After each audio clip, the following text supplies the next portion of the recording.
Beste kykers, ons is baie bly dat u weer eens vandag ingeskakel is om saam met ons te kyk na die dinamiese program met die titel Dinamies. En dis 'n program waar ons onderhoude voer met dinamiese, interessante mense oor hulle dinamiese loopbane en hoe die Here hulle gebruik het.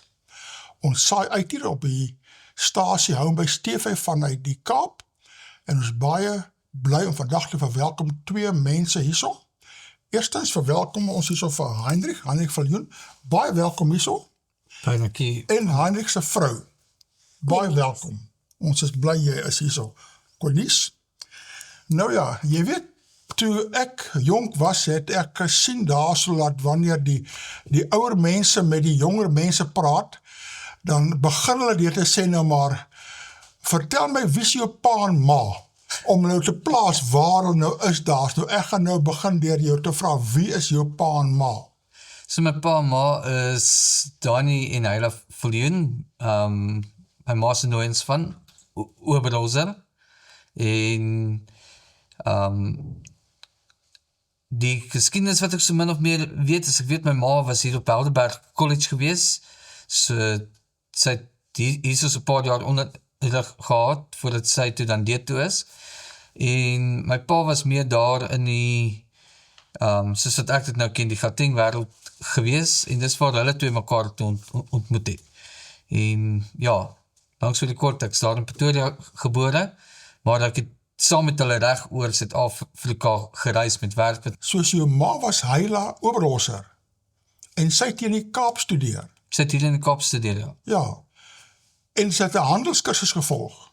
Ek verstaan dat dit was 'n handelskursus meer in besigheid in gewees, want wat gebeur het twee jaar nadat sy hier begin studeer het oom Bram Oberhauser, het toe vir haar gesê, daar is 'n pos oop in Dandie, en toe het sy daar so in Dandie weer gaan werk, en van daar af het sy rond beweeg en verskeie funksies gedien binne in handelsbedryf, maar ek weet dit was ook in die literatuur evangelisasie, en daar was sy betrokke gewees. Want my vrou was die handelsonderwyseres hier gewees, en sy het dan vir jou ma Heila Oberhauser, is 'n baie bekende naam daarie, klas gegee. Ja, soos, nou ja, ek onthou jou ma nog goed, sy was altyd baie vriendelik en baie behulpsaam, altyd gewees, dikwels 'n glimlag en behulpsaam. Altyd. Ja. Daai glimlag was altyd daar gewees. Ja, altyd vriendelik en geglimlag. Ek onthou haar nog. My wêreld, 'n klein wêreld. Jy sien, daarom moet jy altyd uitvra, wie is jou pa en ma? En dan vind jy uit die perspektief daarso so. Nou, Cornies, wie is jou pa en ma? My pa se naam is Kuno Otto Rotscher, en my ma is Wanda, haar nooiens van is Mokke, maar sy is nou, omdat sy met my pa getrou is, ook Rotscher. Nou spel mens Rotscher. R-O-T-T-C-H-E-R met 'n omlaut op die O. Die omlaut, so is daar 'n sekere Duitse van. Ja, baie Duits. Het jou ouers nog Duits gepraat? My pa praat Duits, maar my ma het my pa gesmeek om dat ons Duits kon leer praat, en my pa het geweier dat ons leer Duits praat. Haai, dit was nie baie mooi van hom nie. Wel, ek dink nou dat hy ouer is hy spyt hy dit nooit vir ons geleer nie, want nou kan hy nie met ons Duits praat nie. Ja, my ouers was ook, my pa se kant was direk Duits gewees, my pa kan nog goed Duits praat, en sy ouers was ook Duits fieker, klink bietjie Engels, maar dis eintlik 'n Duitse van, as baie fiekers oor see in Duitsland, en my pa het voor die Tweede Wêreldoorlog het hy nog daar in Duitsland gaan toer daarso, en toe teruggekom. Maar my ma was Afrikaans, sy's 'n Rousseau, sy was van die Franse hugenote. Soos ons het nou nie Duits geleer nie, en ek was nooit eintlik taalkundig aangelei nie, so ek het maar wiskunde vakke geneem, nie taal geneem nie. Ja. Maar is baie handig om 'n Duits of 'n ekstra taal te hê daar. Ja. Ja, my wêreld. Nou vertel my van jou, waar het jy groot geword? Wat het jy gedoen en hoe het jy so beland? Wel, ek het groot geword in Klerksdorp, dit is wat ons die langste gebly het, ons het 'n plot daar gehad, en dit was in my groot word jare, hier so 5, 6 kan ek onthou, dan sou ek my pa genaap het wanneer hy preek. Dan staan ek daar buite ons, ek onthou nog, was by die een huis met die wijnkie en by een van die predikante se huis, en ek staan daar buite, maar ek preek rond uit die bos uit. En dis daar wat hulle vir my gesê het, jy het 'n talent wat jy net moet ontwikkel. Maar nooit eintlik gedink dit gaan verder ontwikkel nie, maar so het ek in my kinderjare het ek myself gesien as iemand wat met klank gaan werk en meer 'n evangelist gaan wees. En dit was in die voor die 2000s waar daar 'n trok was wat rondbeweeg het, waar daar openbaring en Daniel seminar gedoen was. En dit het nog eens my aandag getrek en ek het daardeur gevoel, maar dis wat ek wil doen. Ek wil graag die evangelie versprei en ek wil media gebruik om dit te doen. En so groot geword, geleenthede het dit self geskep, maar in 2002, dis een wat ek die beste onthou was, ek vir die heel eerste keer na Dundee toe vir die jeugfees, wat elke 2 jaar op daai stadium gehou was. Dis nou by Abundant Life. Dis nou by Abundant Life, ja. Ja, ons het al die opnames gemaak van Abundant Life, is nogal 'n baie interessante organisasie daarin, en al hulle uitreike en jeugkamp, hulle doen 'n groot bedieningsevangelisasiewerk onder die jeug. En dis eintlik by daai jeugkamp waar my liefde vir klank toe gegroei het, want ek kom toe daar en leraar Arnold Niehoff, wat die klank daai tyd behartig het, was so daar gewees, en ek kom by hom, ek sê, leraar, ek wil baie graag uithelp. En hulle sit my toe agter hierdie groot stekmasjien van hom, so groot swart boks, en my werk was gewees om die tapes dan in te sit, en dan moes ek die preke opneem. En dan moes ek kyk, en dan moes ek die opneemknopie druk, en dan hou jy daar die naald dop, van die klank moet dit net tot op 'n sekere plek gaan, as hy te veel gaan, dan distort hy, en dan moet ek die tape dophou, want as hy ophou, dan moet ek die volgende begin druk, sodat ons al die klankbane kan hê. En ek dink dis hoe ons begin het, vandag soos met tegnologie, jy druk 'n ding op 'n rekenaar, en maar dit is van daar wat my liefde toe gegroei het om klank te doen, en einde van daai jeugfees vra ek wil meer betrokke wees, en toe gee hy vir my die hempie, en hy sê, jy kan hierdie bedieningshemp aantrek met die voorwaarde, oral waar ek is, waar daar klank gedoen word, moet jy betrokke wees. En ek sê vir hom, ja, ek dink, ek gaan maar net elke jeugfees wees. Min wetende, die jaar daarna sit ons by Hartenbos, en daar is hy toe ook betrokke met die klank. En so het ek toe begin om te leer om klank te doen. Die persoon wat daai tyd by hom was, het my geleer waarna om te luister, wat om te doen, hoe om stemme te identifiseer. En dit was vir my die beste leerskool wat daar sekerlik kon wees. En dis hoe dinge toe nou begin deurwerk het, en elke jaar iets niets bygeleer. Later het dit oorgaan na videobediening toe, meer geleer oor dit in die mediabediening in. En vandag kan ek sê, dis as gevolg van om op 'n jong ouderdom betrokke te wees in daardie tipe van werk, wat ek daardie ondervinding kon opdoen en vandag nog steeds kan gebruik. Ja, is interessant, jy weet, ek het nooit besef, klank is so 'n kernaspek nie. Ek dink toe ek jonger was daar nie so baie klank gewees nie. Mense is maar hard skree en praat.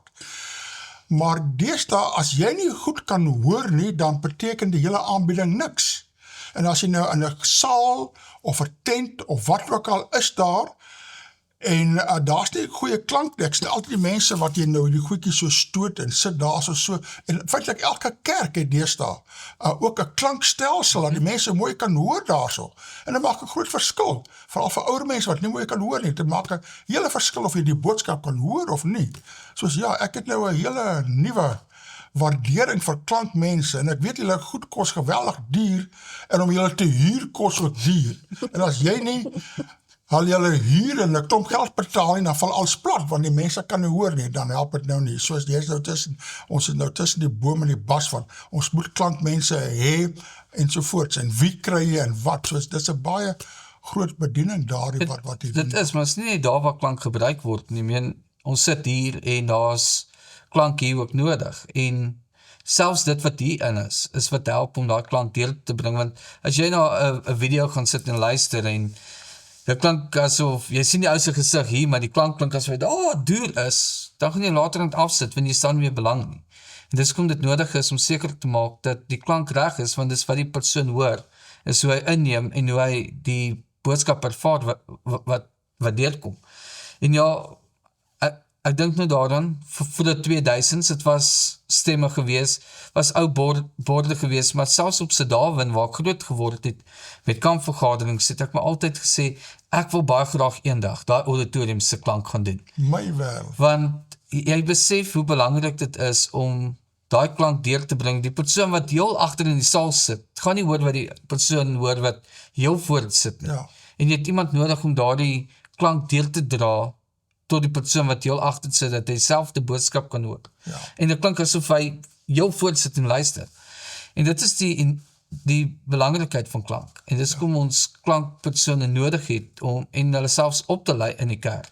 Ja. Sodat hulle daai werk kan aanhou doen, want deur dit te doen, sonder om dit te besef, is jy eintlik besig met 'n bediening. Ja. Jy is besig om iemand te bedien, sodat hulle die boodskap kan hoor waar hulle is. En dat hulle ook voel hulle is deel van wat plaasvind. Absoluut. Nou om terug te kom na julle twee, hier julle nou al twee in 'n paar bedieninge, in 'n klankbediening, in 'n radiobediening ensovoorts, en die mense stel altyd belang in die mense self. Nou wil ek by julle hoor, waar het julle tweekies mekaar ontmoet? En waar het julle begin oogies maak? En waar het jy haar die eerste keer begin raak sien? En wou sy nie, was sy hardkoppig, wil sy ook jou raak gesien? Jy weet, baie keer dan wil die meisies nie eintlik, hulle kyk maar aan die kant, toe daar, nee, wat maar. Later dan begin sy, maar hy is nie so erg, nie so sleg nogal nie. Hoe het julle tweekies mekaar nou raak geloop? In 2015 het ek haar die heel eerste keer gesien, ook by die jeugfees daar op Dundee. Maar toe was dit nie sy wat haarself beskerm nie, sy het 'n vriendin daar gehad wat haar beskerm het, dat niemand naby haar kon uitkom, geen seun kon naby haar uitkom nie. En ek het haar vir die eerste keer gesien, en nou die dag kyk ons na foto's terug van daai tyd, en my sussie stuur vir my sê, ek sien jy tot daai tyd het jy haar afgeneem, ek sê, maar daai tyd het sy nog nie eens geweet, daar kan so iets wees Die nie. tydse meisies, hardkoppige meisies, Hulle kan maar hardkoppig wees. En toe in 2017 of 18 gewees. 2018. 2018. Jy sien sou nou die datums, jy vergeet. Ja, nee. Die belangrikheid is, sy is nou myne, so ek hoef nie meer alles te onthou nie. Maar in 2018 het ons 'n gesondheidsexpo gehad in Zanin, Ja. en omdat ek ook in die, met die rekenaar te doen is, het hulle my by die rekenaartafel gesit. Ja. En daar het hulle toe gereël dat sy daar moet kom sit, sodat sy nou 'n bietjie meer ondervinding kan optel van hoe die hele stelsel werk. En ek begin met haar te gesels. Dis die ondervinding met die stelsel, die ondervinding met jou nie. Ja, met die stelsel. Wat Sy moet die stelsel bietjie beter leer ken. Maar toe gebeur dit nou so, dat ek en sy begin te gesels, en ek vra haar toe vir haar, wat is haar toekomsplan, en sy sê, nee, sy het 'n boyfriend, noemlik, toe sê dit vir my, sê ek van, ag, weet jy wat, ek gaan nie eens my tyd moords nie. Ja, Daar is die stelsel, leer jou dit, ek gaan aanbeweeg, en los jou, jy kom maar met die boyfriend aan. Dit is baie mooi van jou nie, as jy oog het, dan moet jy gaan veg daarvoor. Ja, maar daai is toch so, jy daai stadium is onnodig ek trauma gaan nou nie. En toe was haar saamtrek gewees, ek het haar weer gesien, en toe in 2019 het my sussie by Hyperpools gaan werk by Be-Free. Ja. En met die wat sy toe nou daar gaan werk, vind ons so uit, hulle het elke nou en dan het hulle 'n afnaweek. En sy bel my pa toe en sê, sy wil 'n vriendin saambring. En my pa bel my en sê, is dit okay? En eerste ding wat ek vra is, wie is dit? En my pa sê, nee, dis seker maar iemand wat daar is. Ek sê, okay, geen om nie. Solank daar net 'n vriendin is, ek bly vir haar apart. Laat hulle maar kom. Pla jy nou ergens gesê, baie dankie asseblief, jy weet. Ja, maar op daai stadium, ek oefen, my aandag is op my werk en my oefeninge wat ek doen, want ek was sterk in die kamp.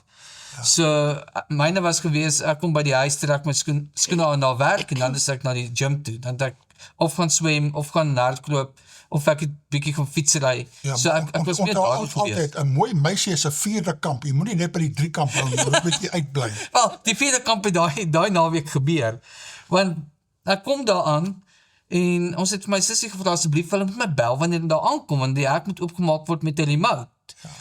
Kom daar aan, en die teenoorgestelde is gedoen, en ek is 'n bietjie ontstel oor wat gebeur het, en ek sê toe vir haar, sy moes dit nie doen nie, help gegoed tasse invat, en hier kom Konies om die draai gestap, en ek sien haar, en ek van, dis jy.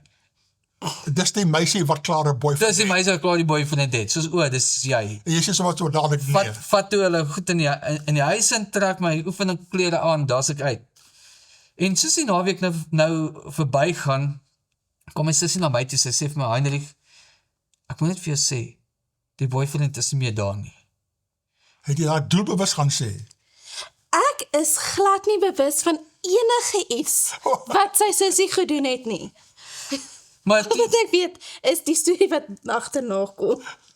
toe gebeur het toe nou, hulle vertel ons, hulle die ding daar by Be Free op die naweke, wanneer hulle af is en hulle gaan nie na huis toe nie, dan so hulle na spoor toe gaan en dan net 'n lekker chippie gaan geniet. So, okay, julle is nou hier, so ons sal julle vat, en my sussie laat val dit vir haar, dat ek die 5de Junie verjaar, en dit was net so einde Mei gewees, wat julle daar was. Dit was naby aan jou verjaarsdag, maar nie op jou En verjaarsdag. daar sit, Nou nie so te veel stryd, hoor, dis daai ding op die en daar sit ons in Spur, en hulle reël dat die mense vir my moet kom sing. En ek so, nou, dis nie vandag my verjaarsdag nie, ek gaan opstaan en loop, en sy trek my vas. En ek daar moet sit, so die mense nou moet kom sing. sterk hand, né? So, van daar dink ek het iets al so begin broei. En ons kom toe terug by die huis en die wat my ken weet ek hou daarvan om so 'n bietjie te stir. En ek geniet dit om te stir. En kattekaat aan ek dink toe okay, hierdie twee lê nou lekker en hulle doen nou niks en ek begin hulle voete te kiel, net om die reaksie te sien. En sy gee vir my daar 'n woord van links na regs af. Ek vlieg op. Sy paas ook so, en nou?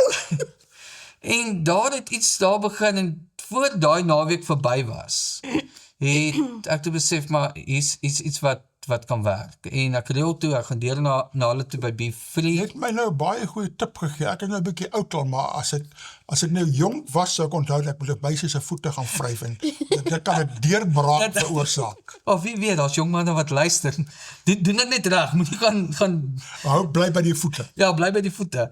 Maar toe gebeur dit nou so, dat ek toe besluit, wel, ek wil elke tweede week, wil ek nou deurry en na gaan sien daar by Be Free, sodat ons nou mekaar beter kan leer ken. Ja. En middel van Junie, bel my pa my, sê vir my, Heinrich, jy het daar nog nie uitgevra nie. En ek sê van, wat, wie, hoe, ek verstaan nou nie lekker nie. Toe is dit my sussie wat weer in die agtergrond probeer werk, om seker te maak, ons twee kom nou uiteindelik by mekaar uit. En so hoor ek toe, sy het nodig om haar laaste eksamen te gaan skryf vir Nelspruit, en is dieselfde tyd wat ek moet deur uit Nelspruit toe vir 'n werksgeleentheid.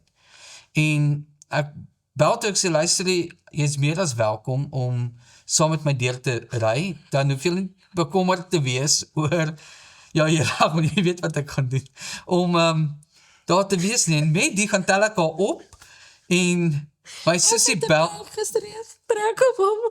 my sussie bel my terwyl ons in die kar is, en sy vra, is Konies wakker? Ek sê, ja, maar nou moet ek die prentjie skep, Baas. my baas sit langs my, kollegas sit hierdie kant en sy is reg agter my. En hy is doodstil die hele pad, en is my half abnormaal, maar okay, hy is een van daai wat rustig is as hy in die kar is. En hier bel my sussie, en die twee begin hier oor die foon, rou jou bout. Gently down the street. Mary. En hierdie ou hier langs my kry net skielik hierdie ding op sy gesig. En ek kyk so, ek sê, Derek, wat nou? Maar hy smile, maar die volgende oomblik begin hy te babbel. Maar hy praat die hond uit die bos uit tot ons in Nelspruit aankom. Ek gaan laai haar af. Na die ding tel ek haar weer op, maar in daardie tydperk vra ek nou ook om my meisie te wees, en sy sê ja, maar Nee, ek het nie ja gesê nie. Help hom reg asseblief. Kan seker. Ja, nee, laat hom suffer. Ja nee, sy het my goed laat maak suffer. En met die rounds nou terug, maar hy praat nog hond uit die bos uit terwyl ons ry, en uiteindelik stop ons daar waar hulle is, en ek laai af, en toe ons terugklim en ons ry, kyk hy my so, hy sê vir my, jy beter daai een hou, sy is 'n keeper.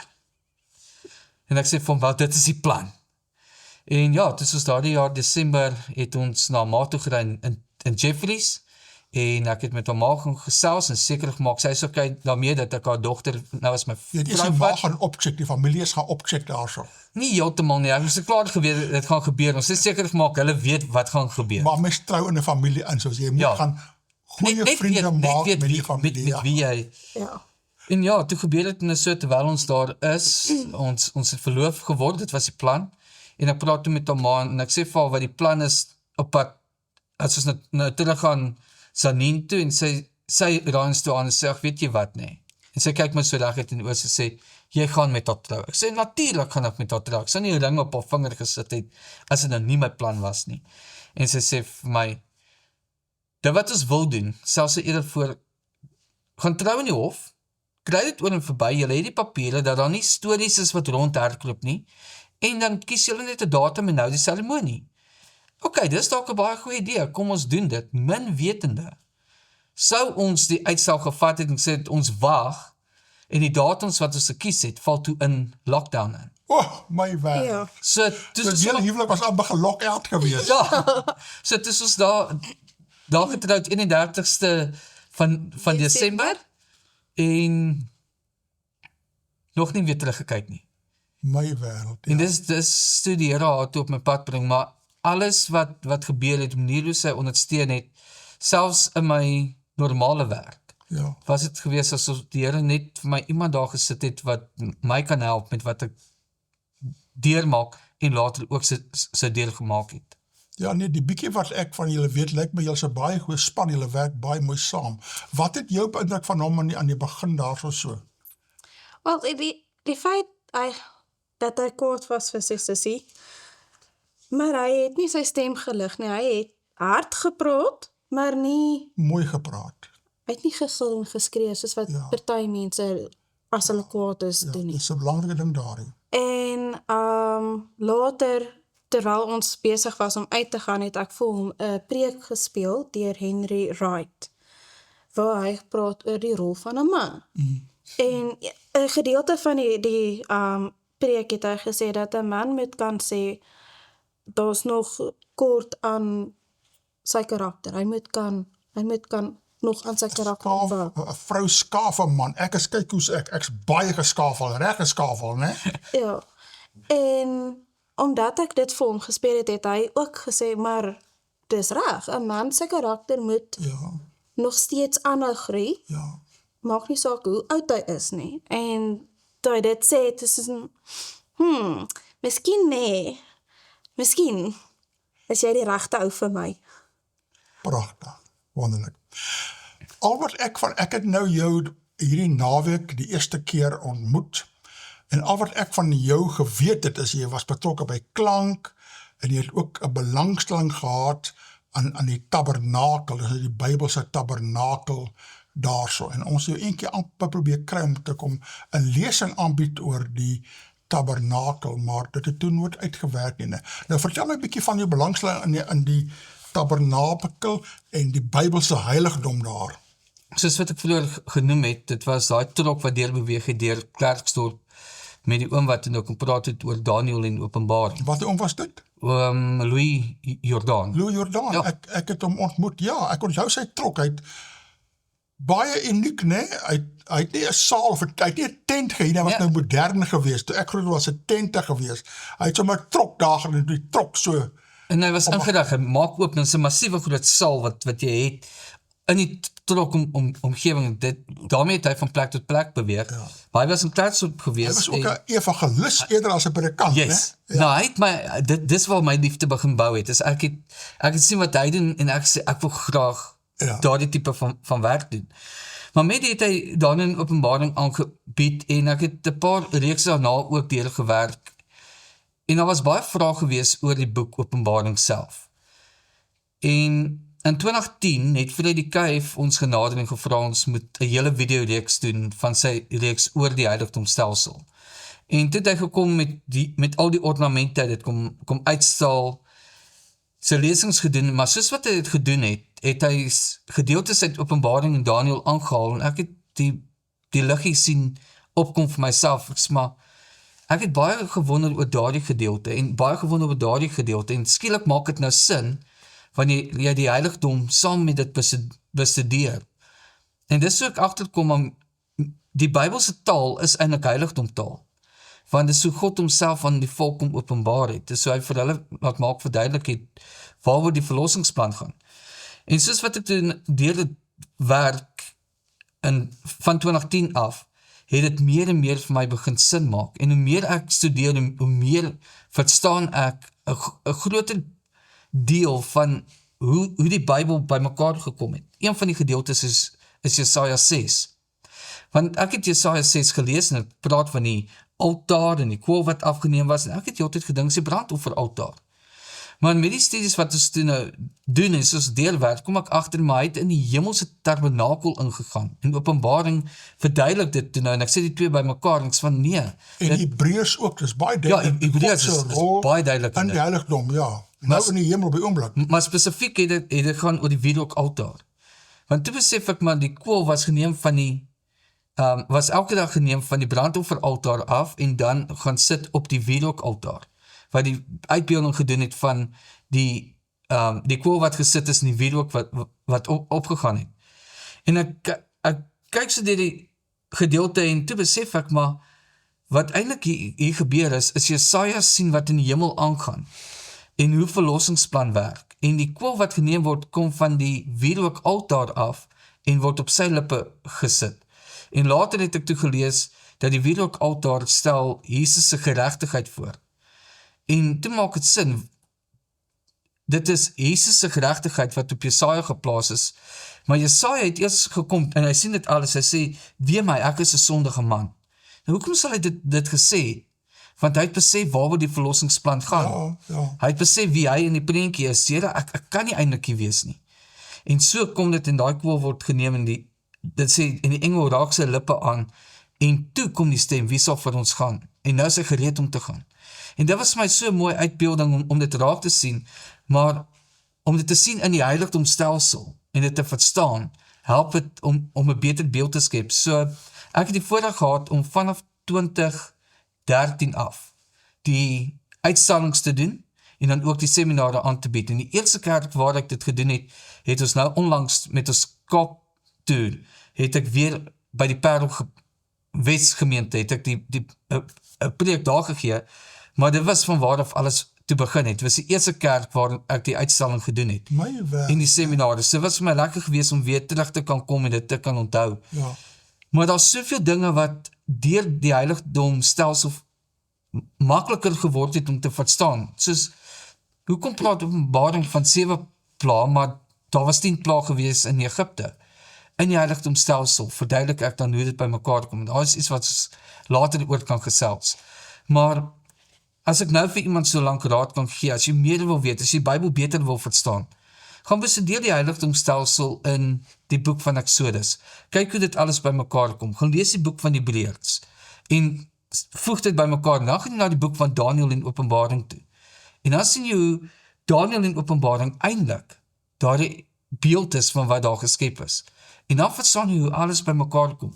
En vir my is dit die mees ek raak meer opgewonde wanneer ek praat oor wat daar gebeur het. Want jy kan dinge verduidelik soos, wat gaan gebeur wanneer Jesus weer gaan kom? Wat verstaan ons rakende die pla wat gaan val? Wat doen Jesus nou by oomblik, jy weet? Dit, en al daardie goed is so mooi by mekaar, en dit kom as gevolg van net om die heiligdom te bestudeer. Ja, jy weet, deesdae vind ek meeste kerke en ongelukkig baie predikante, hulle preek so in die algemeen oor liefde en mooi stories en hulle hou jou gelukkig en hulle wil nie eens oor sonde preek baie keer nie, maar dinge soos die tabernakelstelsel waar die Here daar gestel met geweldige betekenis, dit word nie eintlik aangeraak nie, hulle bly daar nie. As jy daar begin studeer en jy sien hoe dit werk, en selfs die offerhandestelsel, ek lees nou die dag 'n brief aan die Koran daar, so waar die ou beswaar maak teen hierdie vreeslike offerhandes van die Ou Testament, wat so aaklik is, en ek sê toe, maar daardie persoon het geen begrip wat die betekenis is. Die offerhandestelsel het beteken, dit dui aan die Here wat ook sou sterf soos 'n lam vir ons, dat die mense kon ervaar en sien en dink, en hulle het dit verstaan. Maar deesdae verstaan dit nie meer nie, en die tabernakelstelsel net so, geweldige betekenis, en toe met Christus se dood, toe daardie gordyn middeldeur skeer van bo na onder. Hoekom? Wat is die betekenis daarvan? Geweldige betekenis. Jy weet, soos dit is 'n baie belangrijk ding. Nou gee jy nog lesings, gaan mense jou nog uitnooi, Hulle kan aanbiedinge Hulle gee. kan nog steeds uitnooi. Ons het nou die hele ding onder die radiostasie ook ingesit. So dis 'n bediening van die radiostasie. En so kan kerk ons dan uitnooi en ons kom doen die uitstalling en ons doen die seminare ook. Dit is nie altyd nodig om die uitstalling te hê nie, maar dis Visueel help dit jou visueel verstaan. help dit jou, want veral as jy deur die goed werk en jy wys hoe dit is, dan help dit om, ek het nog nooit daaraan so gedink nie. Presies. Want dis wat daartoe help. So ja, dit is, ons kan nou nie alles deel van hoe dit gebeur het nie, maar vir die 8 jaar wat ek in korporatiewe wêreld was en vir die korporatiewe maatskappy moes gewerk het dit aan die einde gekom wat ek sê, Here, ek wil weer voltyds in bediening wees. Ek wil die evangelis wees. 'n meer betekenisvolle werk doen. Nou kan ek dit weer doen. Ek het nou die tyd op my hande om uit te kan gaan en hierdie boodskap met ander weer te kan deel. Nou het ons net agtergekom, jy kan dit nie meer in 'n week se tyd doen nie. Dan moet jy in die aande uitry. Mense wil nie meer in die aande uitry nie. So ons metode nou is om te sê, boek 2 naweke. En oor 2 naweke werk ons deur hierdie lesings en ons kyk hoe die heiligdom vir ons al hierdie dinge verduidelik. En as jy eers deur dit is en jy kyk na is van die terugvoer wat ons al ontvang het, was gewees, ek het 'n nuwe begrip vir hoe Bybelprofesie by mekaar moet kom. Maar nie net Bybelprofesie nie, wanneer ek dit verduidelik, sê ek wil nie soveel fokus dat die Bybelprofesie gaan nie. Ek wil fokus op wat dit eintlik was. En die hele tabernakelstelsel se doel was gewees om te sê, maak 'n hartsverandering. En dis die boodskap van die heiligdom. Jy moet 'n hartsverandering maak, want deur die hartsverandering berei jy jouself voor om Jesus eendag te ontmoet. Is eintlik die plan van saligheid wat tot 'n mate daarin uitkom, né? Nou ek wil net vir kykers noem daartoe hierdie tweeetjies met hulle 2 kindertjies. Hoe oud is julle kindertjies nou? My oudste is 5 en my jongste is 4. Soos nou speel jy nog lekker pop. Speel maar lekker pop, wat jy kan daarso. Maar hulle ry so 'n kar en hulle kar is so interessante tekens en plakate en dinge op. Ek gaan 'n foto laat hulle wys op die skerm. Ek het 'n foto geneem van jou kar. Ek hoop nie jy gee om die voor en agter aan die kante en so voorts. En dit ek sien julle hemde ook daar is IWR 360 grade. Klank tot keuse. En ek verstaan, dit is nou 'n radiostasie, soos julle is nou altyd betrokke by 'n groot radiostasie bediening in Pretoria. Nou vertel my 'n bietjie van hierdie radiostasie bediening waarby julle nou so betrokke is. Goed, so kom ons begin eers met die naam. AWR is in Engels meer bekend vir Adventist World Radio, in Afrikaans Adventiste Wêreld Radio. En dit is 'n bediening wat nou al meer as 50 jaar al aan die gang is. Sjoe. En Afrikaans het nou onlangs eens deel geword, dis 'n affiliate, ek kan nie aan die Afrikaans. Ja, is verwant aan die groot radiostasie. So AWR 360, se doel is dat daar 'n radiostasie moet wees in elke taal wat die spoedige koms van Jesus verkondig. Maar dit bly nie net by die spoedige koms nie, dit het dieselfde boodskap as wat Johannes die Doper gegee het, wat hy die boodskap gee en dan kom sy boodskap, bekeer julle en laat julle doop. En dit is dieselfde doel waarna toe Adventiste Wêreld Radio werk. Die Engelse slogan as jy hom sien, sal sê broadcast to baptism. Ons het in Afrikaans na 'n beter een gesoek en toe dit opgekom sê klank tot keuse. Dit kom na dieselfde doel toe. Jy moet 'n keuse maak vir die Here of teen hom. Jy moet 'n besluit maak. Ja, jy moet jou besluit maak en die besluit is baie belangrik om te maak. Want ons weet, soos dinge nou aangaan, wys dit vir ons beweeg na die einde toe. Ja. En die keuse moet gemaak word. Dis of jy gaan die Here dien, of jy gaan die wêreld. Jy is of vir my, of jy is teen my. So wat ons doen met die radiostasie is, ons bring dan hierdie boodskap uit, wat na mense toe gaan waar hulle is. Nou, baie sal vra, nou, hoekom doen ons radiobediening? Ons lewe in 'n digitale era wat jy op YouTube kan gaan en jy kan video's kyk en jy kan op sosiale media gaan en jy het TikTok en jy het Facebook en jy het, hoekom radio spesifiek? Wel, radio is, jy het nog steeds 'n sekere gehoor wat jy moet bereik. En nie almal het toegang tot 'n skottel nie almal het toegang tot 'n vinnige internetdiens om na YouTube en na daardie goed te kyk nie. Maar die radio se uitsaai, veral op internet gebruik baie minder data wat moet deurkom en hy konnekteer vinniger op sekere toestelle. Apple weet ons nou, wil nie dit meer so lekker doen nie, maar soos wat ek al genoem het, Apple is vir die ouens wat wil betaal, en dat beteken as jy kan betaal, kan jy kan gaan vir iets beters. Maar jou Android toestelle is toestelle wat gemaak is wat vir die persoon baie vinnig na plek toe kan neem. En dis kom ons die radiostasie het, en hy's lae bandwidth soos wat dit sal noem, en jy kan, as jy internet toegang het, op die skakel gaan en jy luister na die radio. Nou ons is ongelukkig nie op FM nie, want ons het agtergekom, FM is 'n baie duur proses om deur te gaan, en daar's nie befondsing op hierdie oomblik om 'n FM radiostasie te begin nie, en jy moet al die lisensies betaal, jy moet deur verskillende kanale werk, voordat jy eers uiteindelik op die lug kan kom.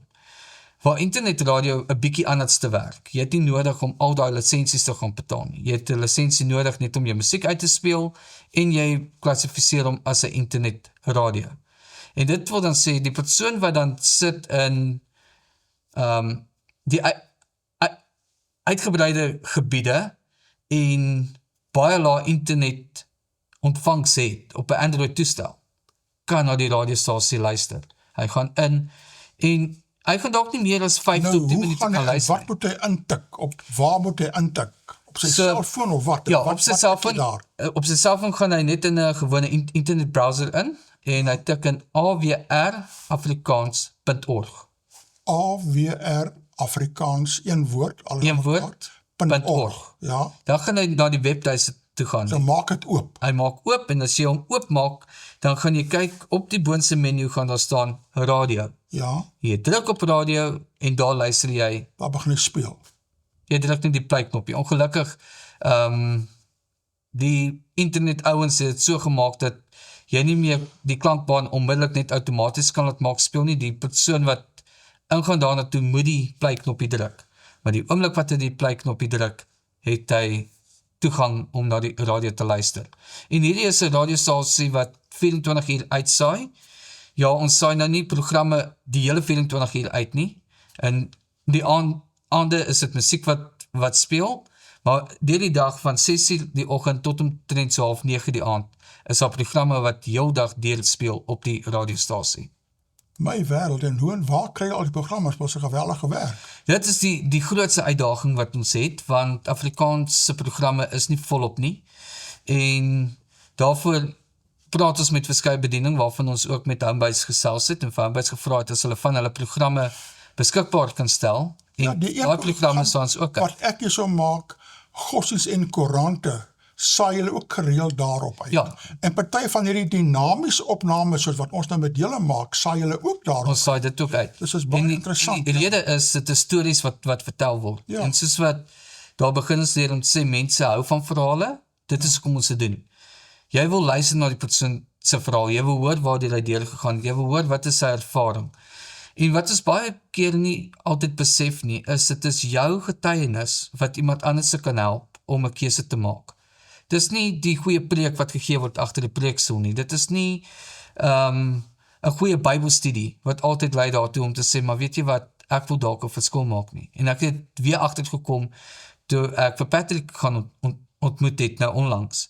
En dis sy verhaal wat 'n verandering Nou maak. wie en wat is Patrick? So Patrick het, toe ek begin het by die radiostasie, was daar 'n Facebook plasing wat uitgegaan het, deur om te sê, as jy enige gebedsversoek het, 'n Bybelstudie, of Bybelstudie versoek, of 'n Bybelvraag het, stuur dit na 'n WhatsApp nommer toe. En so het hy toe nou sy versoek na die WhatsApp nommer toe gestuur. Maar toe ons later met hom gesels en hom vra maar hoe dit gebeur, te sê hy was op sy foon besig en hy het gesoek na radiostasies wat sy verhaal kan vertel. En hy het 'n unieke verhaal van hoe hy 'n dwelmverslaafde was en met bendes betrokke geraak het en hoe die bende leier hom gestuur het om 'n leraar te gaan doodskiet. Ai, En hy stap in en net 'n manier hoe God dit kan bewerk, word daardie geweer gestop, dat hy nie eens die snelle kan trek. sjoe, En deur dit is sy lewe verander. Maar hy het toe besef wat aangaan en hoe hy ingetrek is. En toe sê maar hy wil met ander jong mense gaan werk om hulle te waarsku en hulle ook te help dat hulle nie betrokke raak in dit nie. ja. En Ja, in die Kaap hier so is die bendes 'n geweldige probleem. En so gaan hy toe nou en hy soek nou radiostasies met wie hy kan gesels. En elke radiostasie waarop hy kom, sê vir hom, of jammer, ons stel nie belang nie, of hulle kom net nie terug na hom toe nie. En so bid hy toe daai dag en sê, Here, ek wil 'n radiostasie kry wat na my storie sal luister. Wys my wat een, en hy is besig om deur Facebook te gaan, en hier kom AWR Afrikaans op.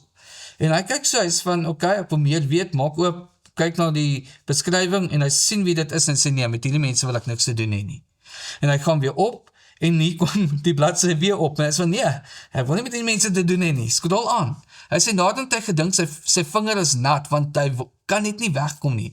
En hy sê, okay, Here, as hierdie die radiostasie is met wie ek my storie moet deel, moet hulle vandag nog my terug antwoord as ek die WhatsApp stuur. En hy stuur die WhatsApp en daai aand, ek het net begin, ek het net die SIM-kaart ontvang, ek sit binne in my tablet in, en ek wil kyk wat het ingekom. En my foon, of die tablet se notifications gaan af, en uiteindelik, hier kom sy boodskap op, en ek sien dit, en iets sê vir my, antwoord hom nou. En al wat ek doen, is ek terug gesê, goeienaand Patrick, ek het jou boodskap ontvang, ek sou wil dat een van my omroepers môre met jou in aanraking kom. En ek sê onmiddellik vir Anina Wasserman, wat deel is van Adventiste Wêreld Radio, ek sê vir haar 'n boodskap, ek sê asseblief, kontak hierdie persoon. Hierdie persoon wil sy storie deel. Kom ons hoor wat ons kan doen. Sy bel my die volgende dag, sy sê, Heinrich, ek het met Patrick gesels, hy het 'n fantastiese storie, ek wil hê ons moet die ateljee op hierdie dag en op daardie tyd moet ons hom boek, en ons moet opneem. Nee, alles reg, ons doen dit. So sit ek toe nou, en ek het die oorfone op, ek hanteer die klank, sy is besig met die onderhoud, en sy vra vir hom, nou, hoe het jy by ons uitgekom? En hy vertel die storie. Maar toe sê hy iets interessants. 'n Jong man het my teruggeantwoord, en baie vriendelik ook. En ek verstaan dat hy die ateljee bestuurder is, en onmiddellik sit ek en Anina daar, en ons weet van wie, nou praat, ek raak opgewonde, want van jou. ek hoor wat gebeur, en ek sê, maar ek het net 'n WhatsApp gestuur, dit is al wat ek gedoen het, niks anderste nie. Ja. En hy sê, maar, dit was 'n antwoord op sy gebed, want hier kontak ons hom nou, en hy deel daai dag toe sy verhaal oor hoe die Here hom gered het uit die lewe wat hy gelewe het. Ja. En toe het ek nou die geleentheid gehad om hom toe nou onlangs te besoek, en om daar uit te vind wat 'n rol die radio gespeel het om hom te help, en hoe hy nou betrokke wil wees, en ook hoe ons betrokke kan raak om weer hom te help met sy bediening. En dit het my net weer gewys, dis wat radiobediening doen. Nie almal van ons gaan altyd uitkom by 'n persoon waar hy is nie. Maar op een of ander manier werk die Here om of 'n TV-stasie of 'n radiokanaal of iets by iemand uit te bring wat hom op daai oomblik soek. En daai kontak word gemaak, en dan sien ons hoe die Here besig is om te werk. Want ek sê, op my eie sou ek sou nooit Patrick ontmoet het nie. Ek sou nooit met hom gesels het nie. Maar dit wys my hoe God werk. Ek moet nog 'n storie vertel. Daar's 'n dame wat ook deur Facebook ingekom het, sy het die advertensie gesien van 'n soundtrack wat gereël word in Pretoria. En leraar Ryan van Horsten was die spreker geweest daar. Ja. En sy sien dit toe nou, en sy begin te luister na die radiostasie, en ons het die advertensie ook in klankbaan gesit, en het deur die dag deurgespeel, om na die dag te adverteer, en te sê, dit gaan ook uitgesaai word. So sy luister daarna, en die Sabbat toe hierdie ding toe nou plaasvind, toe wou sy kom, maar dit begin te reën, en sy het nie 'n voertuig nie. En sy besluit, nee, dis die Here se teken, ek hoef nie te gaan nie. Maar sy besluit, sy sit die radio aan, en sy luister daardie oggend. Nou, kom ek jy 'n bietjie terug, agtergrond. Die maandagoggend van daai week, bel Chanel my, wat deel is van die radiostasie, sy is ons uitvoerende direkteur, En sy sê vir my, Heinrich, ek kan nie hierdie week die lewende beloftes opname doen nie. Kan nie 2 van die oues kies wat ek al gemaak het, luister deur, kies net en sit op. En ek sê, ek het nie tyd om te luister nie, ek het dit al geredigeer, ek weet hulle is okay, so ek gaan niet enige een van die 2 vat en net insit. Maar dan op 'n Sabbathooggend om 7 uur, saai ons al 2 wat in die week uitgesaai het, weer uit. En ek het vergeet wat die 2 ek gevat het. En ek vat maar net weer enige 2 en ek sit dit net in dat dit speel en ek dog, okay, dis dit. Die vrou sit daai Sabbatmiddag daar in die kerk. En Chanel soek vir iemand om haar te help, want sy moet die mics opsit so sy die volgende program kan opneem. En hierdie vrou wys wel met haar, sy moet nader kom en sy sê, maar ek ken jou van nêrens af nie. Maar sy wys, jy moet kom en sy sit daar, sy sê, jy ken my nie, maar ek ken jou, as gevolg van radio. En kom ek vertel jou my storie. Ek wil vanoggend nie kom nie. Ek het die radio aangesit, en jou belofte het uitgespeel oor die verhaal van Maria Magdalena. En ek het toe besef, ek moet vandag hier wees. En ek is nie spyt, ek het gekom om te kom luister. Ons sal nooit die vrou ontmoet het, as dit nie was, dat sy na radio toe gegaan het nie. En dis hoekom ek weet, dat God elke middele wat ons gebruik vir sy diens kan gebruik, om iemand wat opreg soekende is na hom, daarna toe te lei, en van daar af na ons toe te bring. Wat doen ons die radiostasie? Die doel van die radiostasie is om die 1-tot-1 kontak te bewerkstellig. So die persoon luister, klank, en dan maak hulle kontak met ons. Dis of stuur 'n gebedsversoeking, of vra Bybelvraag, versoek Bybelstudies, of vra om jou die naaste plaaslike kerk te besoek, en ons help die persoon om na die naaste plaaslike kerk in sy omgewing te gaan. En deur dit word die keuse gemaak. Want nou, as jy Bybelstudies deurwerk, dan gaan dit jou vra om 'n keuse te maak, om ware Bybelse beginsels uit te leef. Wat beteken, jy gaan agterkom dat daar sekere goed is wat mense verkondig, wat nie Bybels is nie. Soos byvoorbeeld, ek het die eendag ding opgesit en gesê, vandag is daar 'n program wat gaan fokus op die Antichrist. Wie is die Antichrist? Hoe werk die Antichrist?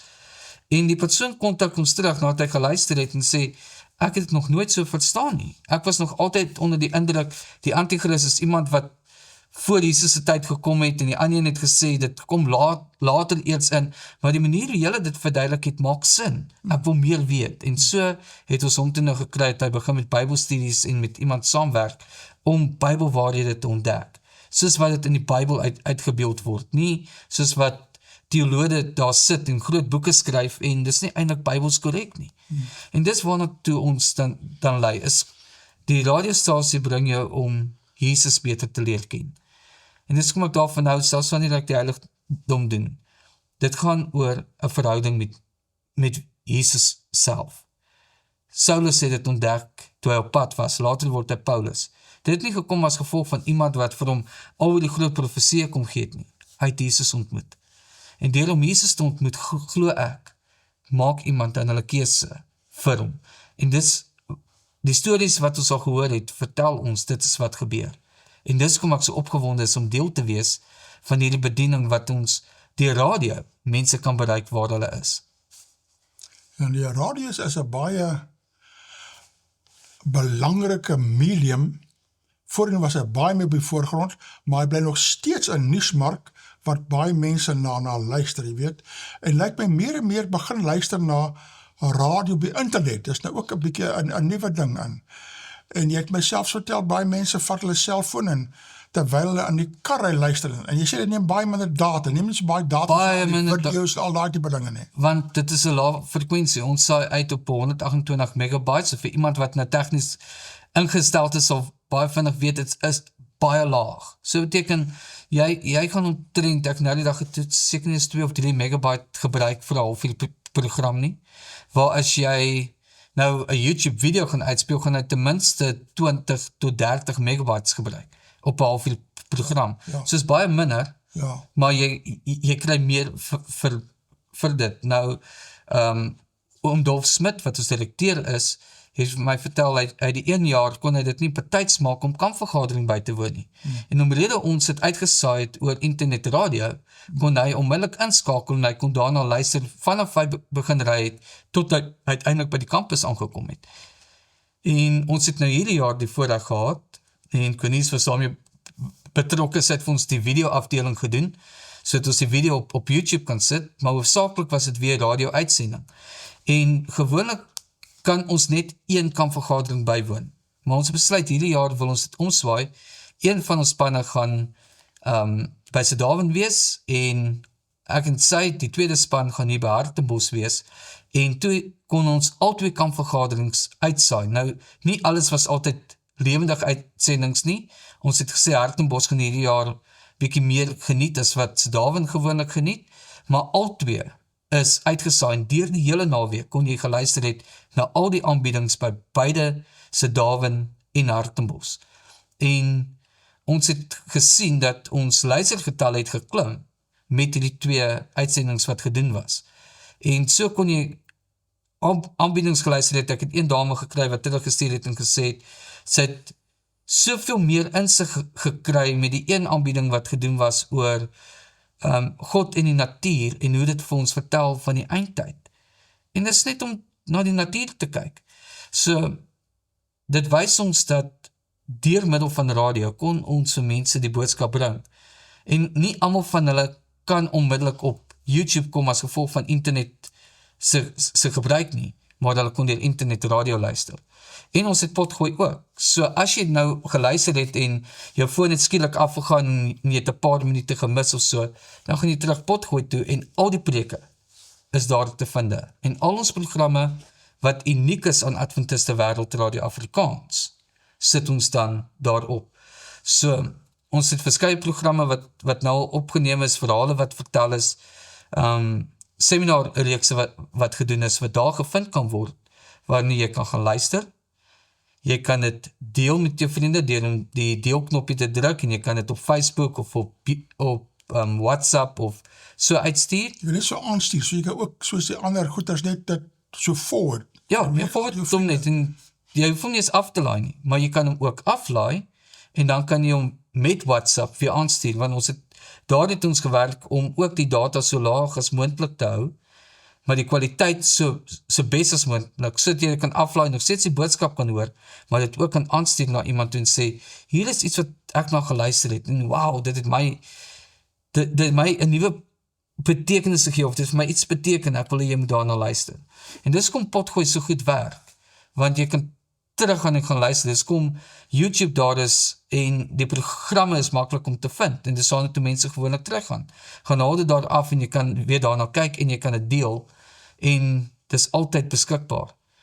So, ja, net soos wat jou gewone TV, soos radio ook, as dit verby is dit oor en verby, maar nou sal potgooi, en as plek om terug te gaan, en weer daarna te kan luister.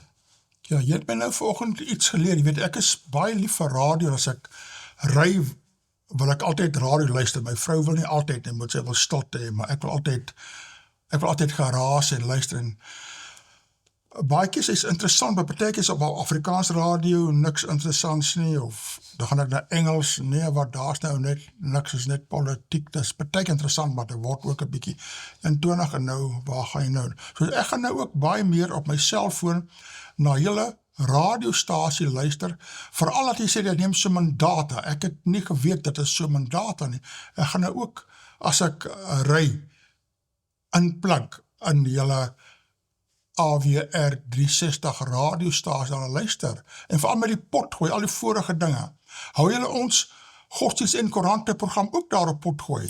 Nee, dit is nog nie uniek aan AWR Afrikaans ja, het is nie wat jylle invoer, se buite ene. Ja, dis 'n buite ene, maar die rede ook moes dan nie of te doen, is dit op YouTube beskikbaar. Ja. So die persoon kan daar net terug gaan en kan daar gaan luister. Ja.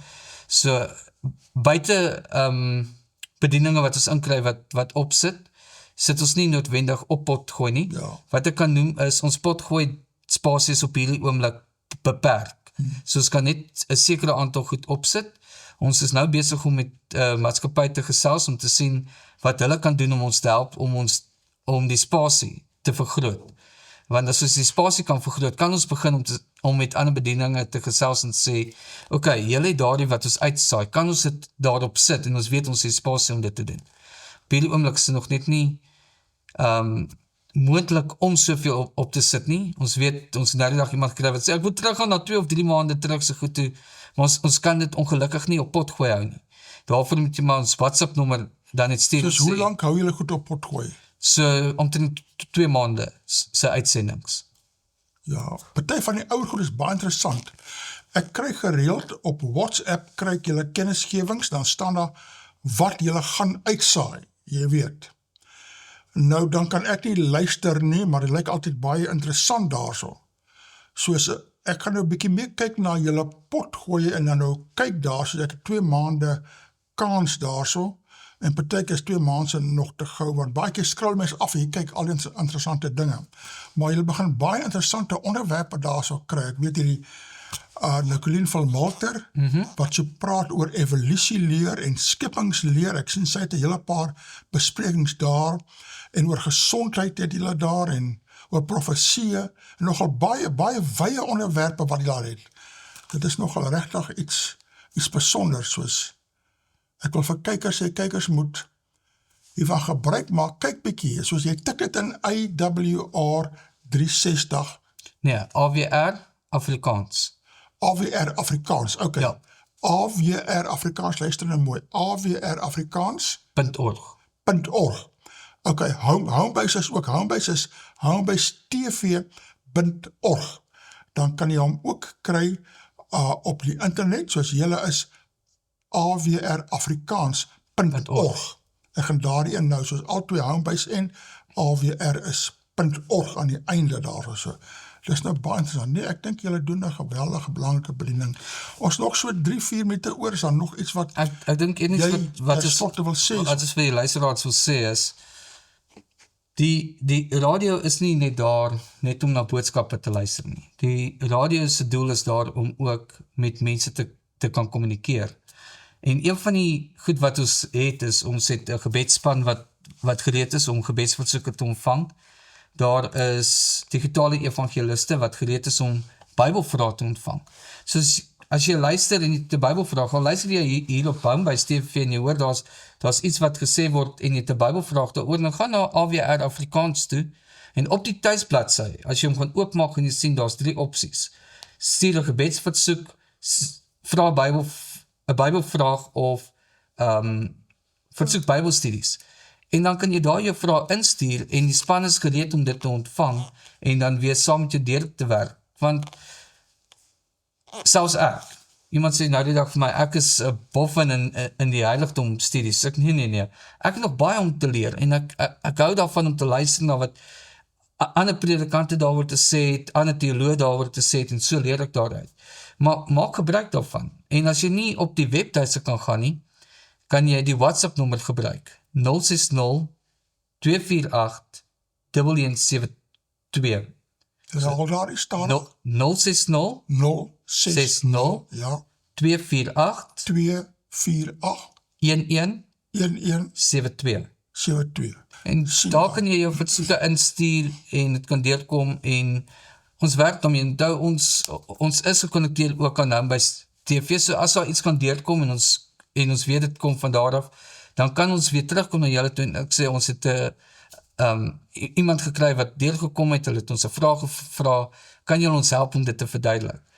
En dit is wat die doel is ook van Adventiste Wêreldradio Afrikaans, is om te sê, kom ons verenig die bedieninge reg oor Suid-Afrika. Jou gesondheidsbediening, jou televisiebediening, jou sosiale bediening, kom ons sit alles bymekaar en ons werk hand aan hand. En sodoor kan ons mekaar ondersteun met die werk wat ons doen. Maar die een ding wat vir my uitstaan, en dis wat ek sien, is hoeveel mense werklik waar gebed nodig het. En daarvoor kan jy gerus na daai nommer toe gaan, stuur jou gebedsversoek deur, vra dat iemand saam met jou bid, en daar's altyd iemand wat gereed is, hulle antwoord daarop, hulle kom terug na jou toe, en bid saam met jou. Want dis toch wat mense nodig het. Jy kan 'n gebedsversoek instuur, en dan kom hulle terug en bid persoonlik met jou. Hulle bid persoonlik vir jou, so hulle stuur of die gebed vir jou uitgeskryf, Ja. maar onlangs het hulle neem dit ook op. Ja. So jy kan of in klank daarna luister, of jy kan hom lees. So daai span werk daaraan om seker te maak, hulle ontvang dit, en dan kom hulle terug na jou toe. En dit bly nie net by jy dit ontvang nie, jy kan weer met hulle gesels, of hulle sal terugkom en kom vra, hoe gaan dit? Gaan dit al beter? Is daar 'n verandering? Is daar iets waarmee ons kan help? So die span wil baie graag daar wees om ander mense by te staan met wat ook al hulle deurgaan. Ja, jy weet hierdie gebedsversoek op is nog 'n belangrike ding. Op die oomblik lê my vrou in die hospitaal en sy het haar skouer gebreek en die eerste operasie was nie suksesvol nie. Toe moes sy gaan vir 'n tweede operasie dat alles gaan herstel en alles weer oordoen daar. En sy het 'n behoefte gevoel vir gebed en sy het gevra, julle paar mense, bid vir my, laat sy kan gerusstelling kry, laat die mense is wat bid en laat hulle bid vir die chirurgiese hande, dat hulle mag 'n goeie operasie doen daar. Soos dit is nogal 'n spesifieke behoefte wat heel wat mense het vir verskillende redes, laat hulle graag gebed wil hê. Dit is eintlik baie goed, as mense gebed wil hê, beteken hulle harte is nog ontvanklik vir die Here. Soos daardie is 'n baie belangrike bediening wat ons nie altyd ernstig genoeg ag nie. Ons sê vir jou baie dankie, mag die julle bediening seën, mag dit alles goed gaan, en ek vertrou heel wat mense sal nou ook meer male inskakel na awrafrikaans.org. Ja. Kyk hoe mooi onthou ek nou al. Baie dankie kykers, kyk asseblief na ons volgende opname van Dinamies. Totsiens.